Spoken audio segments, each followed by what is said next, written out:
They say every small town has its secrets. But Millbrook, Pennsylvania, a quiet community of just 3,200 souls nestled between rolling hills and forgotten farms, harbored a darkness that would forever change how its residents saw their neighbors, their streets, and the innocent toys in their children's rooms. Between 1987 and 1991, someone walked among them, someone who collected more than memories from his victims.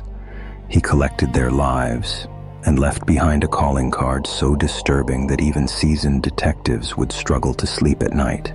It was October 15th, 1987, when Officer Janet Mills received what she thought would be a routine call about a break-in at the old Millbrook textile warehouse.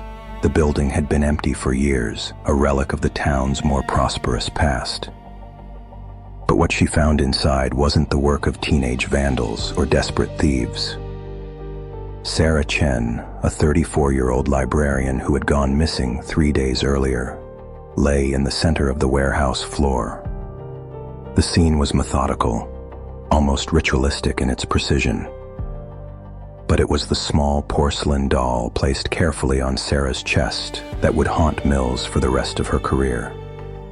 The doll, no bigger than a child's hand, had blonde hair styled in ringlets and wore a blue Victorian dress. Its painted eyes seemed to stare accusingly at anyone who dared to look. When the second body was discovered 6 months later, the Millbrook Police Department knew they were dealing with something unprecedented. Thomas Brennan, a 41-year-old mechanic, was found in his own garage, positioned with the same disturbing care as Sarah Chen. And there it was again, a small doll, this time with dark hair and a red dress, placed deliberately on the victim's chest. Detective Ray Kowalski, brought in from the county to lead the investigation, recognized immediately that this wasn't coincidence. The dolls were antique, likely from the early 1900s, and each was in pristine condition despite their age.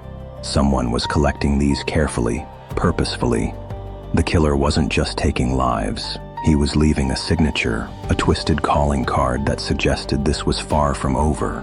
By the time the third victim was found in early 1989, Millbrook had transformed into a town under siege.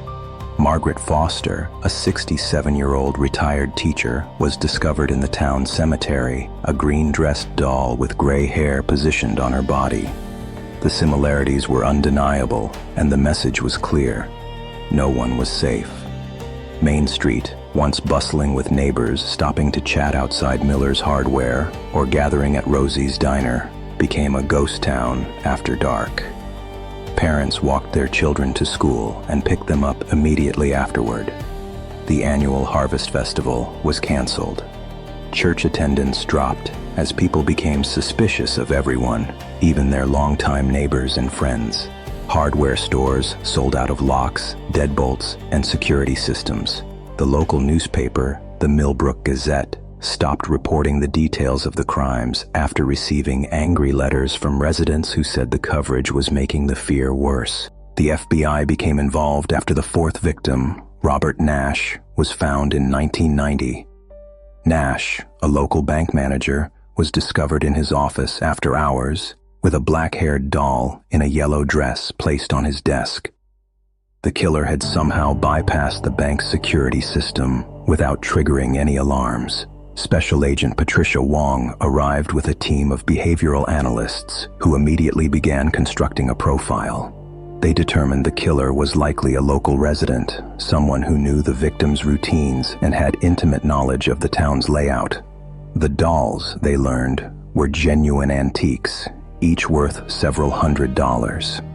This suggested someone with disposable income and access to antique markets or estate sales. The positioning of the bodies and the careful placement of the dolls indicated a compulsive personality, someone for whom the ritual was as important as the act itself. The psychological impact on Millbrook was devastating. Neighbor turned against neighbor as suspicion fell on anyone who seemed even slightly unusual. Harold Peterson, the town's antique dealer, found his business boycotted despite having solid alibis for each murder. Dr. Marcus Webb, who had recently moved to town to establish a medical practice, faced constant scrutiny from residents who whispered about the outsider. Even longtime residents weren't immune to suspicion. Bill Crawford, who worked at the post office and knew everyone's routines, found himself the subject of hushed conversations and sideways glances.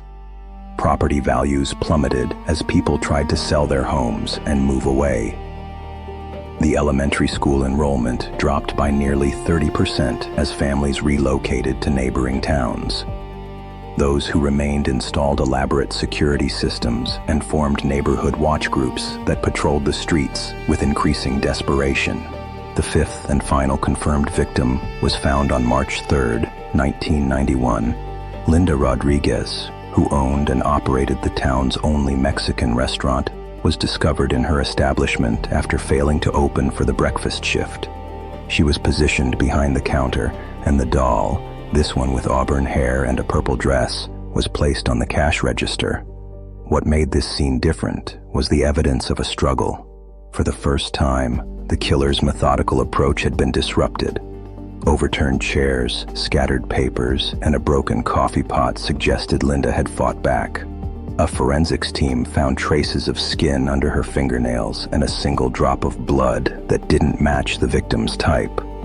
For the first time in 4 years, investigators had physical evidence that might lead them to their suspect.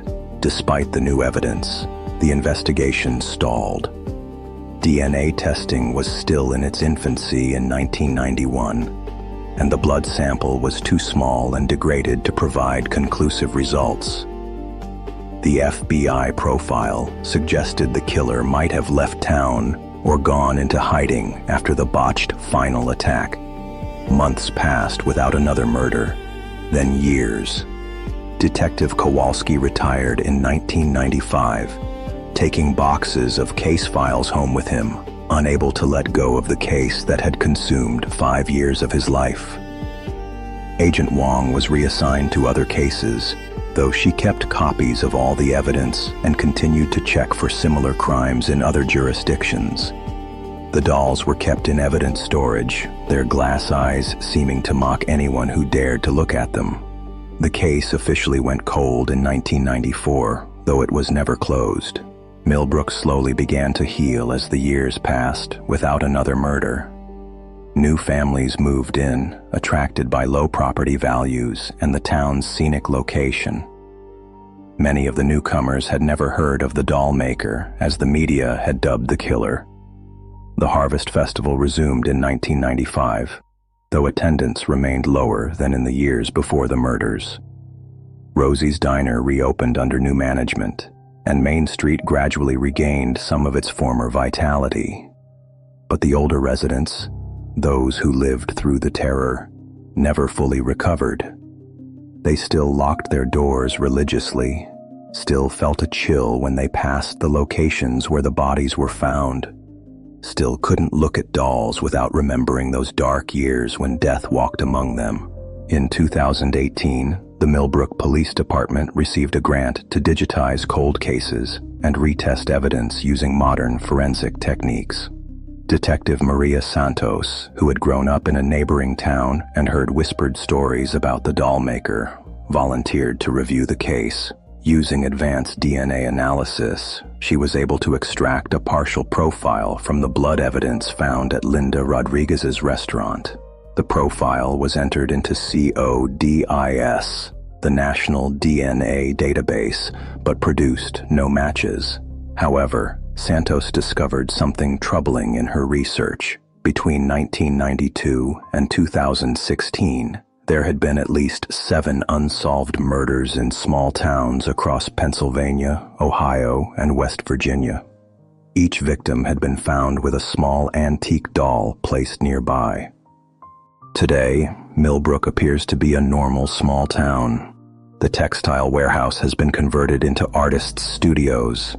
A new generation of children plays in the park where their parents once feared to walk. But Detective Santos's discovery has reopened old wounds and raised new fears. The FBI has quietly reopened the case, and a new task force is examining the possibility that the doll maker never stopped killing. He simply learned to spread his crimes across a wider area. The original dolls remain in evidence storage, their secrets locked away with them. And somewhere, perhaps in another small town where neighbors trust each other and doors are left unlocked, someone might still be collecting the perfect antique dolls, waiting for the right moment to add another piece to his collection. The truth about the doll maker remains hidden, buried somewhere between the rolling hills and forgotten farms of rural America. But on quiet nights in Millbrook, when the wind whistles through the old streets and shadows dance in the pale moonlight, longtime residents still check their locks twice and glance over their shoulders. Because they know what others are just beginning to understand. Some monsters never die, they just learn to hide better.